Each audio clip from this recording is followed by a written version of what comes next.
और सबसे पहले योगी आदित्यनाथ सनातन ही जीत का मंत्र है, ये समझ गए।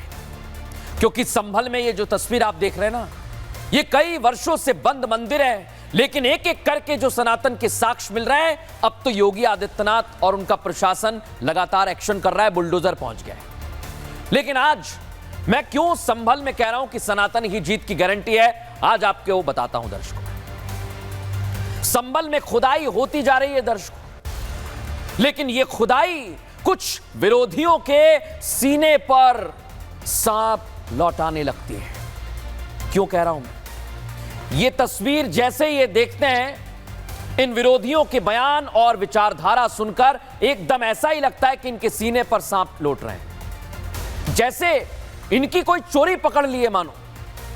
और असल में आपसे आज मैं एक सीधी बात भी कहना चाहता हूं, ये इनका डर है और ये डर जायज भी है।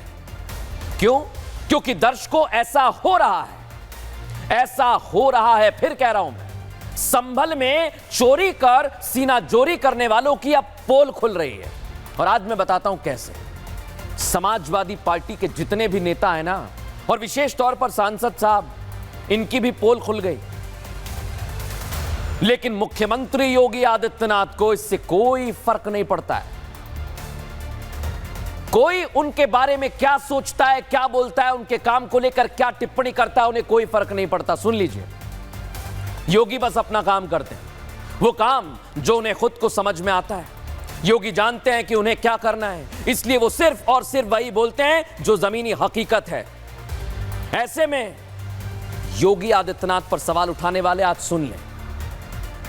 योगी आदित्यनाथ ने यूपी विधानसभा को लेकर रिपब्लिक भारत के मंच पर बार बार दोहराया कि संभल में भगवान विष्णु का 10वां कल्कि अवतार होगा। और सुनिए, जिनको अभी भी शक है योगी की कार्यशैली पर, वो सुन ले जरा क्या कहा था उन्होंने। हमारा शास्त्र इस बात का उल्लेख करता है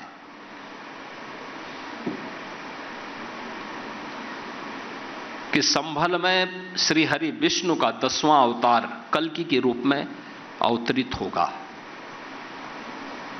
तिथि इस पहले से तय है, ये सब कुछ पहले से उल्लेखित है। और जब जब योगी आदित्यनाथ अपने धर्म ग्रंथ और अपने पुराणों पर भरोसा रखते हुए संभल की जगह को जांच पड़ताल के बाद खोद रहे हैं ना, तब भी सवाल उठाने वाले थम नहीं रहे, उस सवाल उठाने से रुक नहीं रहे दर्शकों।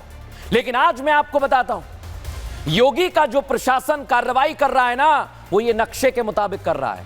1847 के नक्शे को ध्यान में रखते हुए लगातार खुदाई हो रही है और सनातन के साक्ष्य मिल रहे हैं दर्शकों। मैं ऐसा बार बार क्यों कह रहा हूं? क्योंकि योगी का कर्म भी यही है और धर्म भी यही है। ये कर्म ही तो है जो वह अवैध कब्जे से संभल को मुक्त करा रहे हैं और बुलडोजर खड़ा हुआ है वहां पर। उनके इसी कर्म के साथ उनका धर्म चल रहा है कुंभ में। क्योंकि जहां खुदाई हो रही है वहां से सनातन के साक्ष्य देख लीजिए, एक एक साक्ष्य दबे हुए वो सच सामने आ रहे हैं जो विरोधियों को बेनकाब करने के लिए काफी हैं। और मैं सीधा कह रहा हूं, यूपी के पूर्व मुख्यमंत्री और समाजवादी पार्टी अध्यक्ष अखिलेश यादव से वो इस खुदाई को रुकवाने के लिए कितनी ही चाल चल लें, लेकिन खुदाई तो चलती रहेगी, सच बाहर आता रहेगा। सुनिए जरा पहले अखिलेश यादव क्या कह रहे हैं। ये खोदने वाले लोग सौहार्द को खोदेंगे, लेकिन भारतीय जनता पार्टी जानबूझ करके इन मसलों को इसलिए उठा रही क्योंकि किसान के सवाल पर वो बात नहीं करना चाहते। और देखा ना दर्शकों आपने क्या कह रहे हैं अखिलेश यादव, ये बार बार चाल चल रहे हैं। ऐसा लग रहा है कि यूपी प्रशासन पर सवाल उठा देना मानो अखिलेश जी का पसंदीदा काम बन गया। क्यों कह रहा हूं मैं? क्योंकि रोज करते हैं ये काम। लेकिन आपको आंकड़ों पर नजर डालनी चाहिए अखिलेश जी। बीते 1.5 महीने में, आज मैं दर्शकों आपको भी बता रहा हूं, जितना काम संभल में हुआ है ना, उससे अभी तक संभल में सनातन का सच ही सामने आया है। विश्वास नहीं हो रहा ना आपको? आइए जरा कुछ सच दिखाता हूं आपको।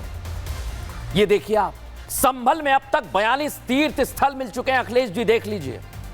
19 कूपों का दावा जो नक्शे में था, थोड़ी देर पहले मैंने आपको दिखाया, जिसमें से 17 मिल गए हैं, 2 बाकी हैं, वो भी मिल जाएंगे। और 2 बावड़ी निकली है जिन पर कब्जा किया गया था। सोचिए आप कितना दबाया गया है सनातन के सच को, दर्शकों। और अभी तो संभल में योगी का पीला पंजा दौड़ रहा है। और मैं कह रहा हूं आपसे, लिख लो मेरी बात, ये थमेगा नहीं। अगर इसी रफ्तार से चलता रहा तो वो दिन दूर नहीं है जब संभल का सत्यव्रत रूप सबके सामने होगा। क्यों कह रहा हूं मैं ऐसा, वो भी आपको दिखाता हूं मैं। ये आप देख लीजिए, जिस तरह कार्तिकेय महादेव मंदिर पर अवैध कब्जा किया गया था, उसे योगी के प्रशासन ने बेनकाब कर दिया, देख लीजिए। और यहां खुद अवैध कब्जा करने वाले मालिक ने छज्जे को ध्वस्त कर दिया है। इसीलिए कह रहा हूं कि संभल यहां सत्यव्रत हो चुका है। अब एक और तस्वीर दिखाता हूं आपको। जिस तरह रानी की बावड़ी पर अवैध कब्जा किया गया था ना दर्शकों, मकान बना लिए थे वहां पर, उसका सच हर दिन पीले पंजा जैसे जैसे चलता है वैसे वैसे सामने आ रहा है। और फिर धीरे धीरे बावड़ी की दूसरी मंजिल तक योगी का प्रशासन पहुंच गया है। संभल यहां पर सत्यव्रत हो गया है। एक और तस्वीर आपको दिखा रहा हूं मैं। अब योगी का बुलडोजर सती मठ की जमीन पर अवैध कब्जे पर गरज रहा है। देख लीजिए वो तस्वीर, जहां कुछ लोगों ने 80 वर्ग मीटर की जमीन पर अवैध कब्जा कर लिया था। लेकिन सुन ले वो लोग जो कब्जा करते हैं, बुलडोजर आएगा, सब तहस नहस कर देगा, फिर मत कहना मैंने बताया नहीं था। और ये बाउंड्री वॉल बनाकर ऐसे चुपचाप बैठ गए थे लोग जैसे किसी को कानो कान कोई खबर नहीं होगी। लेकिन ये लोग भूल गए थे कि ये समाजवादी पार्टी शासनकाल नहीं है। यहां भूमाफिया फलने फूलने वाले नहीं है, क्योंकि योगी की सरकार है। वो खुद कह चुके हैं ये बात, मैं क्या कहूं दर्शकों। योगी आदित्यनाथ का प्रशासन कह चुका है, जहां भूमाफिया है वहां पर ऐसा एक्शन लेंगे कि ना भूमाफिया बचेंगे और ना अवैध कब्जा करने वाले बचेंगे। और इसलिए मैं बार बार कह रहा हूं दर्शकों आपसे, संभल की एक एक तस्वीर आपको दिखा रहा हूं। नई सराय एक और इलाका है दर्शकों, जहां ये बुलडोजर चला है।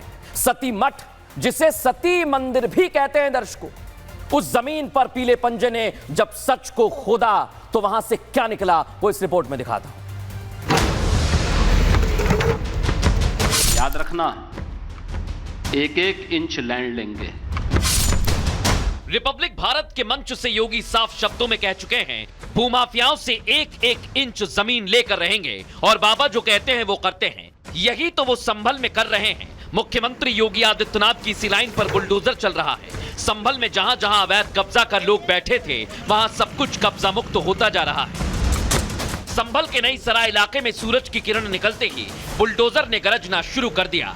इस बार अवैध कब्जा हटाने की बारी थी सती मठ की जमीन से। यहां सती मंदिर की जमीन पर अवैध कब्जाधारियों ने 80 वर्ग मीटर की भूमि पर अतिक्रमण कर लिया था। न किसी का ध्यान था, न कोई पूछने वाला था। गुपचुप तरीके से यहां बाउंड्री वॉल तक बना दी थी। मुझे किसी ने फोन करके बताया था कि यहाँ पर सती मठ का रहा करता था, पहले यहाँ पर एरिया था, मंदिर था यहाँ पर, और वर्तमान में इस पे कब्जा कर लिया गया था। इस पे नींव भर के और इसे प्लॉटिंग की जा रही थी। तो उसी क्रम में अभी आकर इसकी पैमाइश कराकर और इसको कब्जा मुक्त कराया। मंदिरों की जमीन पर जिस तरह से संभल में अतिक्रमण के साक्ष्य मिल रहे हैं वो हैरान करने वाले हैं। इसलिए सती मंदिर की जमीन पर भी एक्शन से पहले पैमाइश की गई। अवैध कब्जा पाए जाने के बाद ही जमीन को कब्जा मुक्त कराया गया है।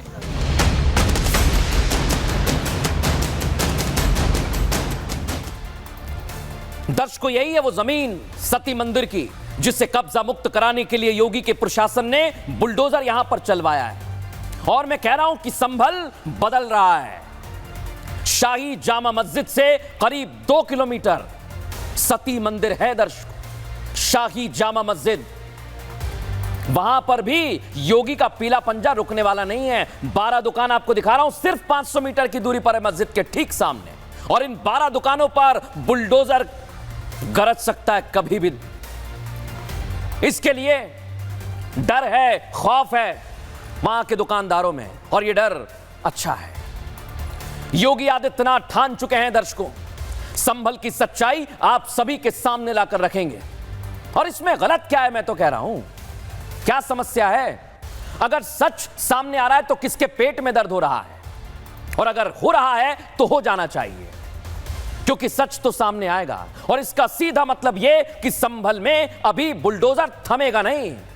संभल में ऐसी कोई जगह नहीं बचेगी, कह रहा हूं मैं, लिख लो, जहां सनातन के साक्ष्य छिपे हों और योगी का प्रशासन उसे खोद कर बाहर ना निकाले।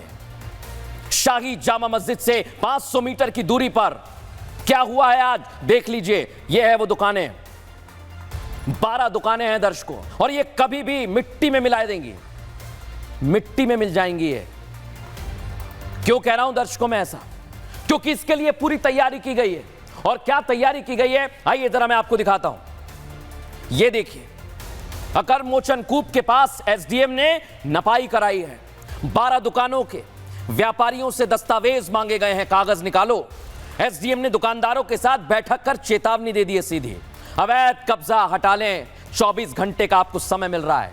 मस्जिद के नाम पर अतिक्रमण के सच का खुलासा हो रहा है और अवैध दुकानों का किराया मस्जिद कमेटी को जाता है। देखा आपने, इंतजामिया कमेटी 12 दुकानों से वसूली कर रही थी जो अवैध हैं, लेकिन यह अवैध का खेल अब ज्यादा दिन नहीं चलने वाला है। रिपोर्ट में आपको दिखाता हूं।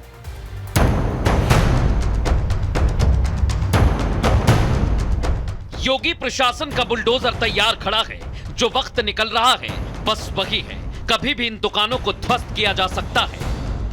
बीते दिन स्थानीय एसडीएम ने तमाम दुकानदारों के साथ बैठक करी। बैठक के दौरान ये कहा गया कि जो 11 दुकानों को अल्टीमेटम दिया गया है, उनको कहा गया था कि वो तमाम दुकानें जो हैं सड़क पे बनी हुई है। यहाँ से आप ये तस्वीर देखिए, ये 11 दुकानें हैं, 11 दुकानें मस्जिद के नीचे बनी हुई हैं। प्रशासन का कहना है कि ये सड़क पे बनी हुई है। मपाई के बाद ये बातें साफ हो पाई हैं। अब जो है कुछ दिनों को अल्टीमेटम दिया गया।